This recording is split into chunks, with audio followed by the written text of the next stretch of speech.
So, ganito dapat yung bread. You see? Malambot dito sa loob. Crispy outside. Tingnan mo. Oh, diba? Tinig nyo ba? Oh, ganyan dapat siya. Sa loob, malambot lang. So, ito gustong-gusto ng amo ko. So, ginawa ko nga to nang sinimula ko maggawa. Sobrang gusto nila.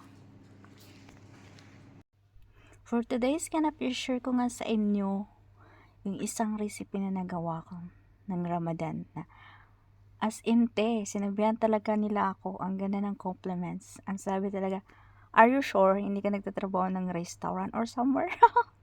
Nashock ako So first thing first, gagawin natin yung small tomato. Ilalagay lang natin sa olive oil with lagyan natin ng black pepper, salt, and oregano. Yun lang.